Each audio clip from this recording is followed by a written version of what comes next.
has he been in training this week, and can we expect to see him in the starting 11? Yeah, I don't ever tell you the starting 11. Crazy to say what the starting 11 will be 2 days before a very big game. Enzo's been training with the group. He's been training very, very well, and it's just business as usual in terms of the selection for the game. In terms of fitness elsewhere, are you expecting any other returns? And also I want to ask specifically about Levi, because I know we've seen videos of him in training. Are you expecting him to be involved in a squad before the end of the season? I'm hoping so. Obviously, Levi is an outstanding player and a leader in the dressing room. I think Levi will play some minutes for the under-21s tomorrow, which is fantastic for him. When you have a long-term injury, such as the extent of Levi's injury, you need a long rehab period. And I want to make sure that he's 100% right in terms of his match fitness before we consider him for selection for our first team. Yeah, Trevor trained today, not quite fully, modified, and we'll make a decision on him, but he's very, very close. Reece is a little bit further away. Thank you. I know it's been a tough run for you lately, and at the moment you sit 4 points off those Champions League spots heading into this game. Are you feeling the pressure of this one as a must-win game in terms of that mission to finish in the top 5? I think as the season goes on, the less games you have left, the more important the games become. We have to take advantage of this moment. We're running out of time. We need to show that initiative on Saturday evening, and we need to play on the front foot, and we need to make up those points, which is still definitely possible. And given the recent difficulties, I suppose perhaps it's not surprising that some of the fans are maybe feeling a little disheartened. And this weekend there is a planned protest ahead of this game by a fan group. Can you understand that feeling of disgruntlement at the moment? Yeah, you talk in terms of the process. You're talking about the last few results, or you're talking about, to be honest, every supporter has their viewpoint. Every supporter wants their club to do well and to win games of football. Our job, my job with the team is to produce those results in the long term. So I respect any fans' points of view, but that's not my focus. My focus is on winning the game on Saturday. And the game, of course, is up against Michael Carrick and Manchester United, who I know you faced off before against, of course, in the Championship.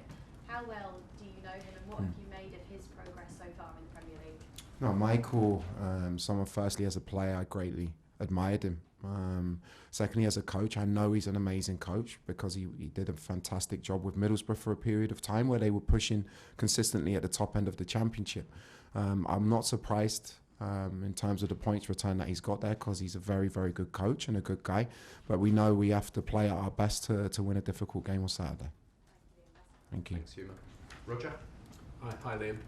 Hi. Can I ask you about, you talked about needing to make up the points, make up the ground. How important is something like discipline going to be? Because a couple more yellow cards the other day against Manchester City for dissent. It seems to have been an issue this season. Are you concerned that maybe the players aren't as focused? Is that frustration that's coming through on their part? No, I've had this question many times. We need to be perfect in every area, or near perfect in every area, to get to where we want to be, but it's possible. What we have to do, yes, our discipline needs to be good, but also moments of the game when we're on top, we have to take advantage. Moments when we're under pressure, we need to not give up goals. So it's an all-round thing that we need to improve, and I need to help that process. So it's not just discipline, it's one of the many areas that we all need to improve in. You mentioned they're not giving up goals. You have problems in front of goal. Last 3 games in the Premier League without one. Against Manchester United, they're going to be missing Maguire, Martinez. They're going to have an inexperienced central defensive partnership, assuming that Heaven and Euros start. Is that something you can really exploit, do you think, in this fixture? No, I don't talk about individuals of other teams. We have a way that we play. In terms of chance creation, we're actually still very good. We're still very good in terms of chance creation. We just haven't taken those moments, like I've just said in the previous question. We need to be more clinical. We need to be more ruthless in both boxes and not give up chances from our own doing. And if you do that, you give yourself a chance to win a game of football. You say you don't want to talk about individuals, but would you accept that United perhaps that's an area where they might be weaker this week? No, that's not for me to speak. I don't speak about other teams. I have respect for other teams, and we all work in exactly the same way and the same process that we do for every team we play. You're competing with United, obviously, for those Champions League spots. A lot of people suggested because United went out of the Cups early, they weren't in Europe, that it would be to their advantage to have fewer games.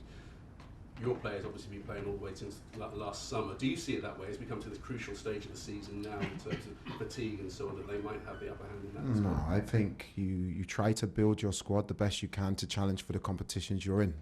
Obviously, having clear weeks to work with your team as a coach, it makes things easier to get your point of view across, to get your process across, to get your rest period. But now I don't want to talk about any excuses or anything that could be seen as the upper hand. We need to win this game, and we need to play on the front foot with energy.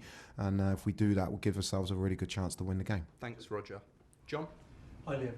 How are you coping with this situation at the moment? This must be surely the toughest run you've been through, isn't it, as a manager?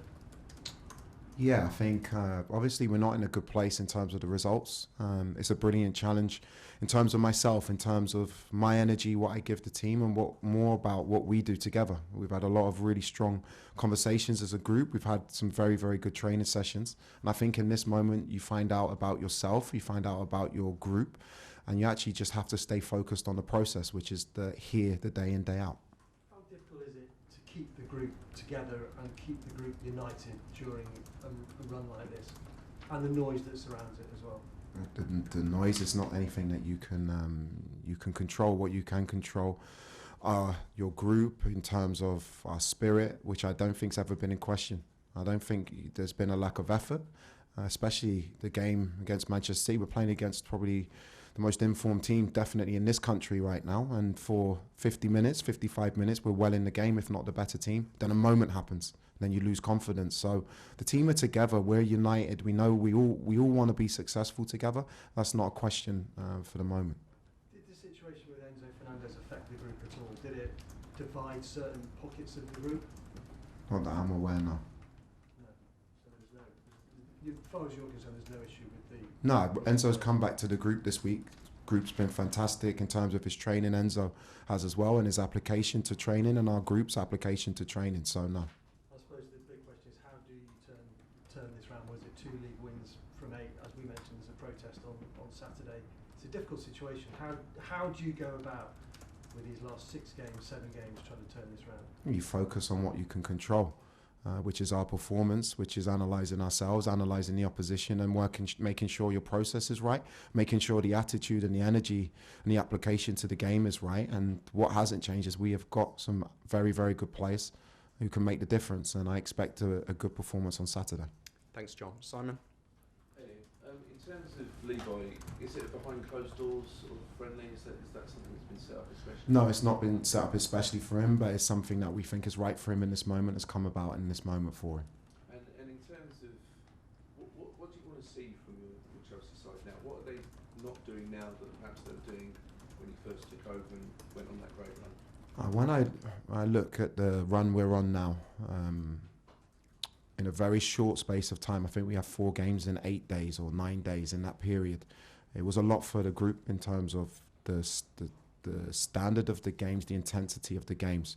And if I look at each game, I think it's just come down to a loss of concentration or focus in a moment that then has snowballed into the rest of the performances. So mistake against Newcastle, or the mistake against Paris Saint-Germain, and then it snowballs into a lack of confidence. What I want to see the team do is go and push for the first goal and not give the first goal up, and give themselves the confidence to go on and win the game. And you could see against Manchester City, Cucurella is probably an inch away from scoring the first goal, and then that changes the momentum and the flow of the team. We're not as far away as probably what it feels like, but what we have to do is manage the margins of the game a little bit better. Thanks, Simon. And we'll finish with Rob. Do you get the sense that the players still believe they can qualify for the Champions League this season? They'll be aware of a lot of the negative talk that's going on.